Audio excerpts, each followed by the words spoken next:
Hi, my name is Valeriya, and today I'm going to answer some questions about my dissertation project entitled Failed Home, Away, Failed Home, Cycle of Intergenerational Trauma in Stranger Things. Naturally, the first and main questions I've been receiving a lot about my project is why have I chosen this project? What was my motivation to work with this? And I feel like to begin with, the answer is quite easy. I really wanted to work with a piece of writing of media that I really enjoyed because I feel like it was such a long, expansive project. You always want to work with something that you would enjoy. Especially in this case, I had to work through quite a lot of footage, and like I had to go through the whole series, and I would have not been able to watch it time and time again if I was not interested. And secondly, I feel like trauma and the idea of home and family, even the significance of place. They have been reoccurring topics that I've explored in my academic work previously. So I wanted to continue working with that. And thankfully, with Stranger Things season 4 coming out just like last year in 2022, that was kind of an easy choice for me um, to focus on this. Uh, but first, to give you a little bit of a context about my project, this dissertation examines the representation of intergenerational trauma across all the 4 seasons of Stranger Things, focusing on the child and adolescent protagonists from Willard, Byers, and Hargrove Mayfield families. This project offers to expand on the current psychoanalytical scholarship by examining the classic children's literature home away home plot through the lens of film theory, trauma theory, childhood and adolescent studies. I've also implemented um, developmental theory when talking about concepts of home and place, and of course, family and the role of primary caregivers. I explored all the parts of the pattern home, away, and home again, sort of new home. And I particularly focused on the postmodern pattern in which the child leaves their failed home where their parents fail them. They do not act as parents are supposed to.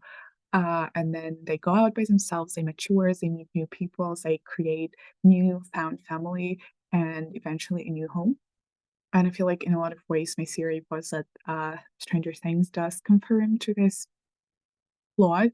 However, I argue that by the end of season 4, children and adolescents of Byers, Wheeler, and Hagar families continue to repeat the learned dysfunctional behavior exhibited by their parents within their new home. So they sort of failed as pattern.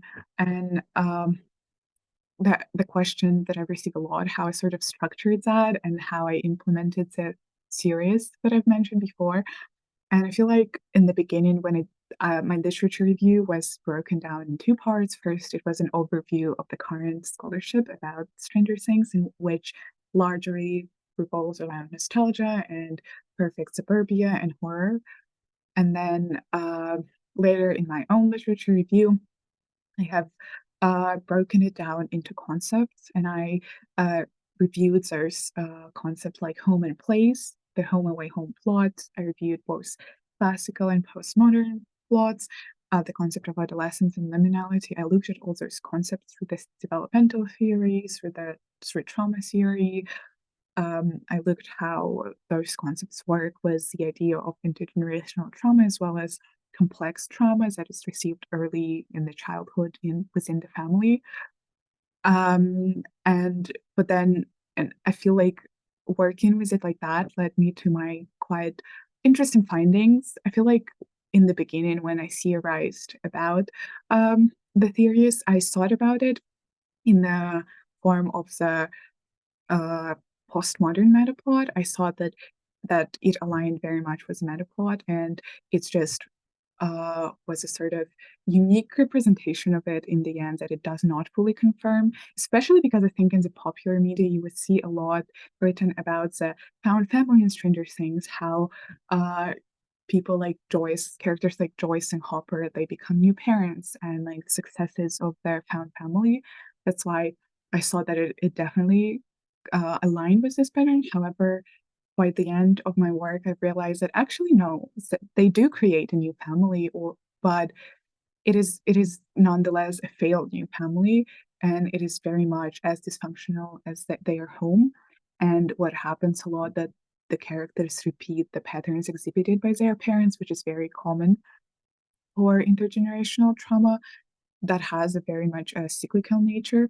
And the characters, despite growing up, going from middle school to high school, like getting internships, moving away, they continue they remain sort of frozen in their behaviors, and you could see that especially in every season. In the beginning of the season, then during the journey, they change, they rise up to the challenge, they become better versions of themselves. But by the end of the season, every time they sort of return to these patterns, so they remain frozen, and that is interesting because the upside down itself in the season 4, we see that it is frozen and it remains the same as it was in season 1, so the time does not move there as, the character's, relationship with their trauma doesn't change. So I feel like, um, to answer the question, of how this dissertation and these discoveries could be useful to professionals and even adolescents themselves, I feel like for professionals, especially in academia, I feel like this project could be a beginning of a deeper exploration of the psychoanalytical topics about Stranger Things. Um, and because I've noticed in my literature reviews there hasn't been yet much about in this sort of area. There are a couple of projects talking about the effects of PTSD, especially on the main character, 11, but the effects of intergenerational trauma aren't yet explored that much. So I feel like this could jumpstart and kind of maybe give an inspiration for someone else. But also, I feel like identifying this new meta plot, a pattern, could be useful for writers as well. I think as writers, we often either challenge the patterns or follow the patterns, and it's not necessarily a bad thing. It can lead to very creative and interesting results. So I hope these questions gave you a little bit of insight into my project and quite illustrated my idea quite well. Thank you for your attention.